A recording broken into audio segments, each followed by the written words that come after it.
ఓం శ్రీ చిన్మయ సద్గురవే నమః.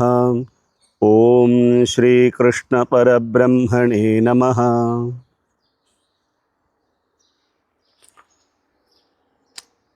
మనం చాలాసార్లు గొప్ప వ్యక్తులు అని అంటుంటాం.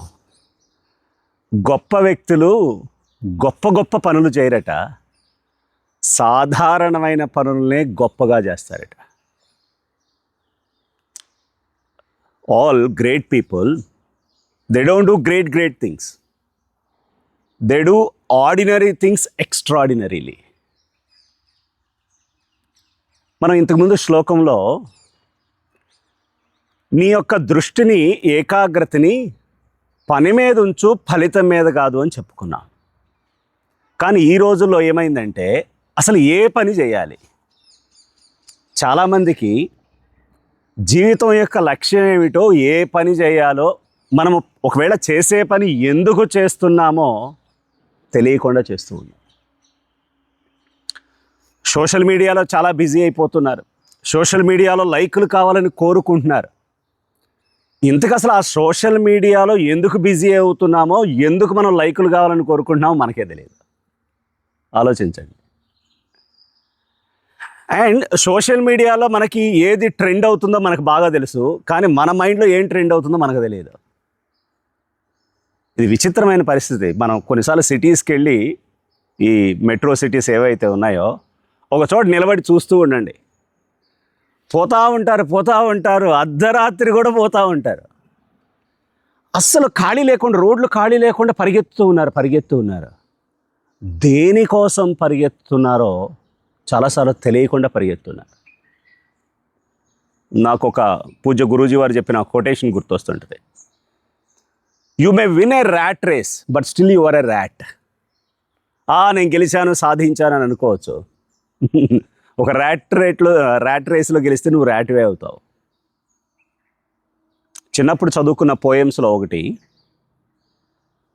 ఓ God, in my childhood I was dying to attend the school. In my youthhood I was dying to get a job.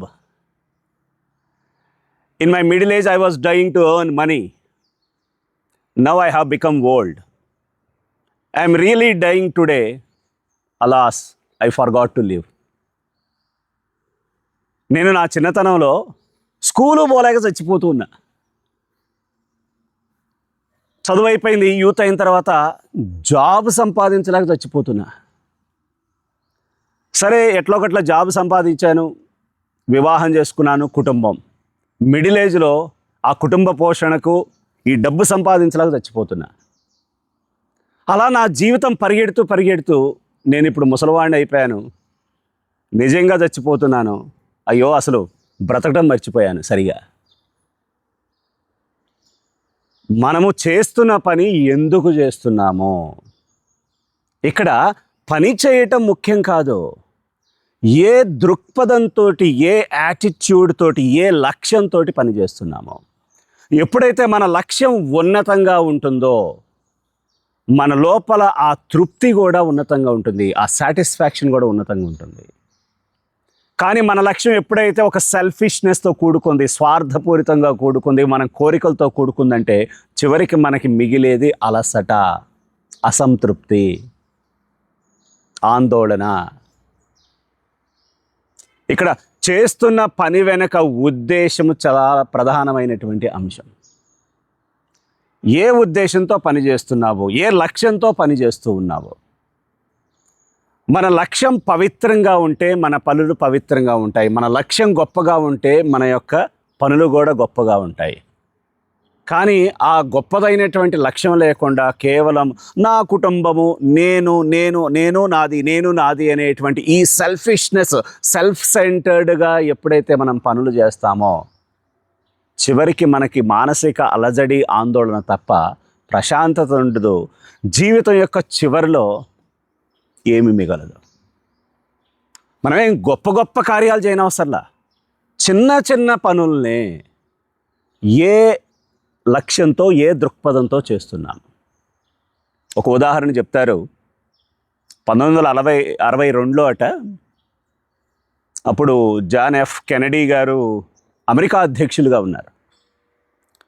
Kennedy America అధ్యక్షులుగా ఉన్నప్పుడు అమెరికాలో నాసా అంతరిక్ష ఆ పరిశోధనా కేంద్రము అక్కడ సందర్శనకు వెళ్ళారట.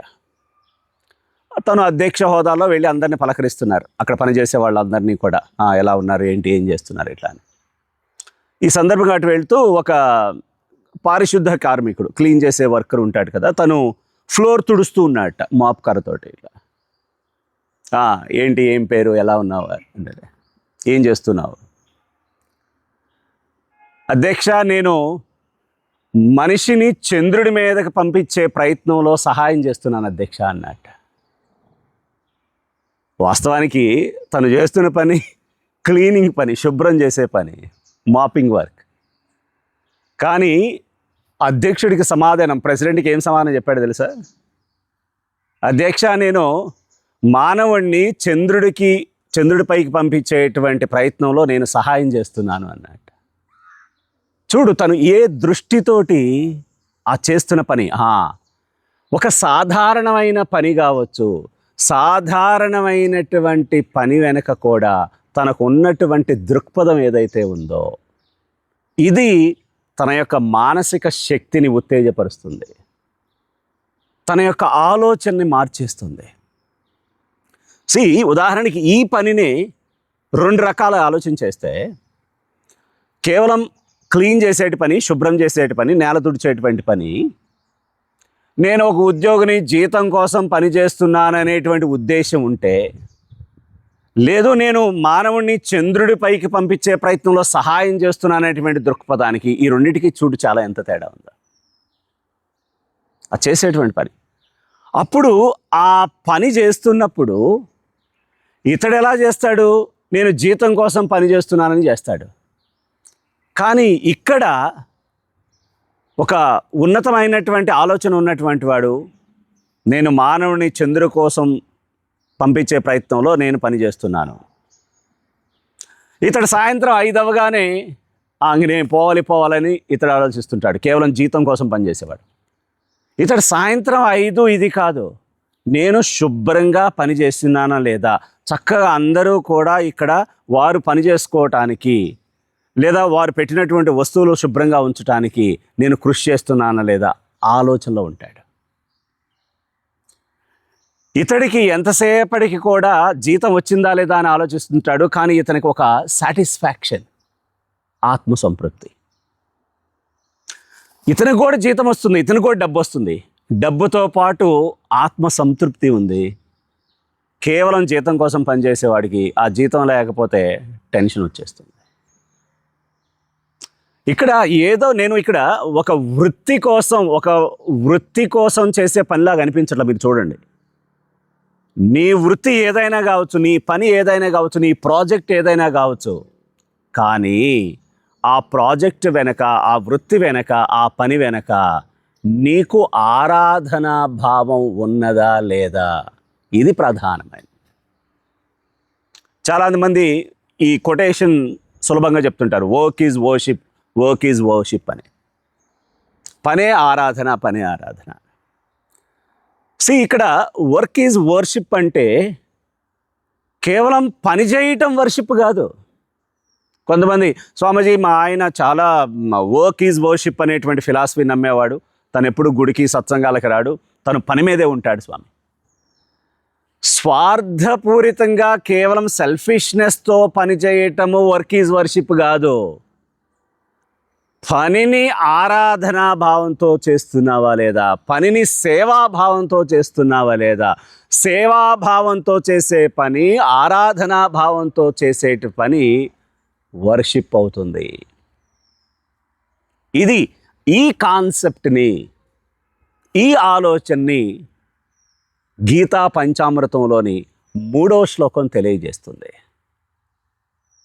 భగవద్గీత పంచామృతంలో 5 శ్లోకాలు ఏదైతే అద్భుతమైన శ్లోకాలు ఉన్నాయో వాటిల్లో 3వ శ్లోకం, యత్కరోషి యదశ్నాసి యజ్జుహోషి దదాసి యత్తపస్యసి కౌంతేయ తత్కురుష్వ మదర్పణం.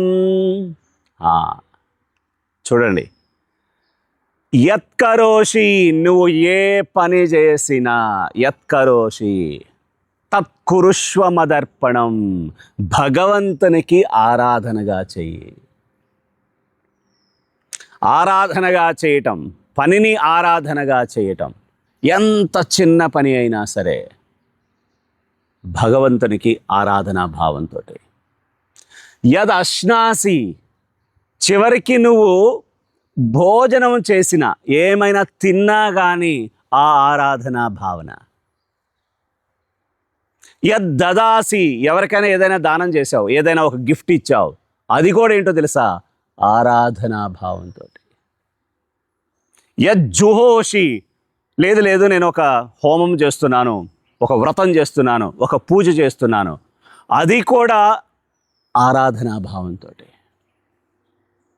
యత్ తపస్యసి, ఒక తపస్సు చేస్తున్నాను, ధ్యానం చేస్తున్నాను, జపం చేస్తున్నాను, అది కూడా ఆరాధనా భావంతో. తత్కురుష్వ మదర్పణం. 5 విషయాలు చెప్పారు ఇక్కడ. ఒకటి, యత్ కరోషి, చేసేటువంటి పనిని ఆరాధనా భావంతో చెయ్యి, భగవంతునికి అర్పణ భావంతో చెయ్యి. చివరికి నువ్వు భోజనం చేసేది కూడా, 2, భోజనం చేసేది కూడా భగవంతునికి అర్పణగా చెయ్యి. యజ్జుహోషి, ఏదైనా సరే హోమం చేసిన భగవంతునికి ఆరాధనా భావం. యద్దదాసి, దానం చేసిన భగవంతునికి ఆరాధనా భావంతో. యత్ తపస్సతి, తపస్సు చేసిన, సాధన చేసిన భగవంతునికి ఆరాధనా భావంతో. అంటే వర్క్ ఈజ్ వర్షిప్, అంటే చేసేటువంటి పనిని ఆరాధన. పూజ్య గురుదేవుల యొక్క జీవితంలో అనేక ఉదాహరణలు.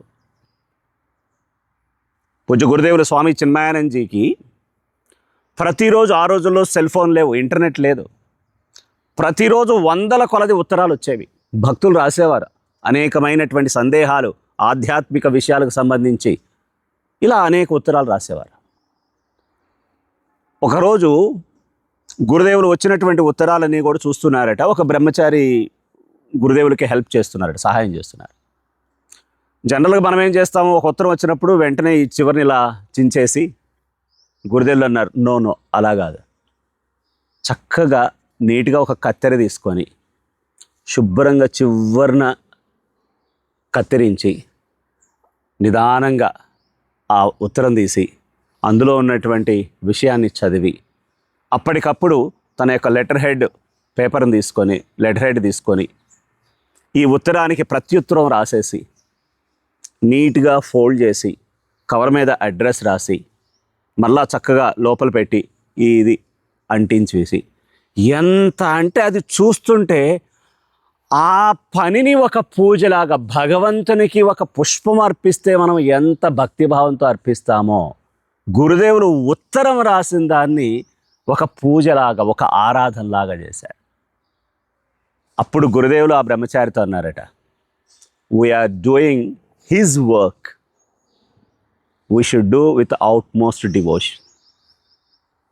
మనము ఆయన పని చేస్తున్నాము భక్తి భావంతో, పవిత్రమైన భావంతో, చాలా కేర్ఫుల్గా మనం చేయాలి. ఇది వర్క్ ఈజ్ వర్షిప్. ఏ పని చేసినా సరే, ఏ వృత్తి కానివ్వండి, నువ్వు ఎటువంటి ఉద్యోగమైనా సరే, ఏ వ్యాపారస్తుడివైనా సరే, నీవు ఏ పని చేసినా ఇది భగవంతుడు నాకు ఇచ్చిన అవకాశము, నేను భగవంతునికి ఆరాధనా భావంతో నేను చేస్తున్నాను. నేను మీ అందరికీ చాలాసార్లు చెప్తుంటాను ఒక quotation, what ever we got today is gift from him. మనకి ఈరోజు ఏదైతే ఉందో అది భగవంతుడు మనకిచ్చినటువంటి బహుమతి. What we do with what we have is gift to him. భగవంతుడు మనకిచ్చినటువంటి దానితోటి మనమేమి చేస్తామనేది అది భగవంతునికి మనమిచ్చేటువంటి బహుమానం అవ్వాలి. గురుదేవులు అంటారు, చివరికి నువ్వు చేసేది చూసి కొన్నిసార్లు భగవంతుడే, అయ్యో వీడికి ఇంత చిన్న అవకాశాలు కల్పించాను, ఈ పెద్ద ఎక్కువగా నేను ఇవ్వలేదు, కానీ అటువంటి చిన్న అవకాశాలతోటి అద్భుతాలు సృష్టించాడు అని చెప్పేసి మనమిచ్చినటువంటి గిఫ్ట్ భగవంతుడు ఇచ్చిన గిఫ్ట్ కన్నా ఇంకా బాగుండాలట. అది వర్క్ ఈజ్ వర్షిప్ అవుతుంది.